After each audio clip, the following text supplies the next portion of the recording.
Guys मैं नवसा गणपति में आया हूँ।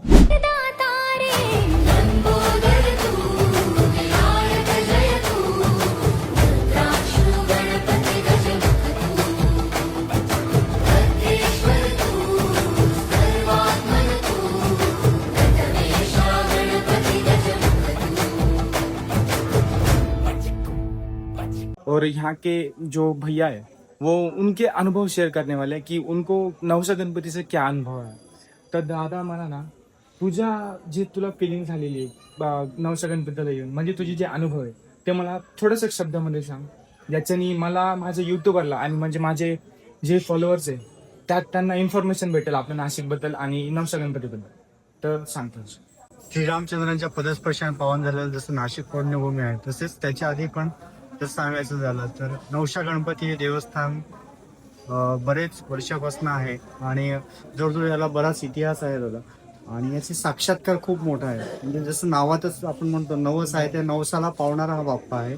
आणि या नवसाला पावणारा बाप्पा असे एक ना अनेक लोकांचे नवस पूर्ण झालेले आहेत. आणि जी काही आपण ऐकतो, जे काही मागतो ते पूर्णपणे प्रत्येकाला भेटते.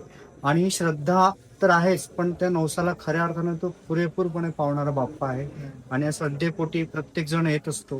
सोबतच त्या भक्तिभावाने आणि त्या आत्मीयतेने जो काही पूजा करतो त्या पूजेचं फल किंवा प्राप्त प्रत्येकाला मिळतेच. ते कुठल्या ना कुठल्या अनुभवात ना कुठल्या कुठल्या विचारात ना प्रत्येक ठिकाणून माणूस येत असतो. आणि हे फक्त नाशिकवरूनच नाही तर इकडनं येणारे बरेचसे लोक हे महाराष्ट्राच्या बाहेरचे पण आहेत.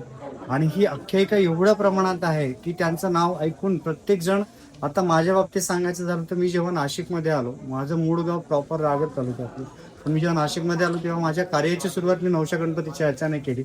आज मी 25 वर्षापासून नाशिकमध्ये आहे आणि ते जे काही आहे त्या परमेश्वराच्या कृपेने आहे. आणि ही परमेश्वराची कृपा, ही गणपती बाप्पाची कृपा आपणा सर्वांवरती आहे आणि ती कुठल्या ना कुठल्या पद्धतीने मला भेटते. आणि माझा वाढदिवस आज आहे खास करून. सो मी पहिल्यांदा माझे काम आटपून सुद्धा मी बाप्पाचे दर्शन घेतल्याशिवाय माझ्या घरी नाही जातात. Happy birthday. थँक्यू आपका इन्फॉर्मेशन देने के लिए. सो मला खूप खूप त्यांच्याकडनं प्रेरणा मिळाली आहे आणि मी असंच बाप्पाची सेवा करत राहील पुढे पण. आणि जेवढे बाबा सेवा करून घेतील तेवढे मला बाप्पाचा आशीर्वाद तुमच्यासोबत नेहमी राहील. Happy birthday once again.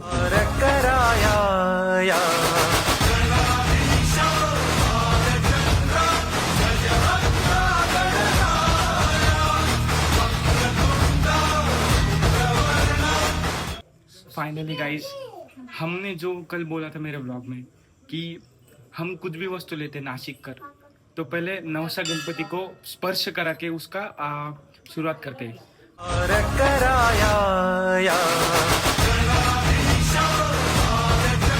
तो पण मैंने वैसे नहीं किया. मैंने जहाँ से शुरुआत की वहाँ से स्टार्ट किया.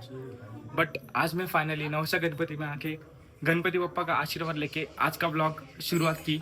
और इसके बाद भगवान के आशीर्वाद से ज़्यादा प्रगति होती रहेंगी. तो आज का व्लॉग मेरे ख्याल से तो मेरे लिए बेस्ट है क्योंकि बप्पा का ब्लेसिंग हमको मिलना स्टार्ट हो चुका है.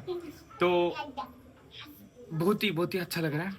तो मिलते हैं सीधा नेक्स्ट व्लॉग में. तब तक के लिए ओके बाय. जय श्री राम. ज़्यादा से ज़्यादा चैनल को लाइक शेयर सब्सक्राइब करें. और आज का ब्लॉग आपको कैसा लगा ये कमेंट में मेरे को बताना मत भूलिए. ठीक है, मिलते हैं नेक्स्ट व्लॉग में.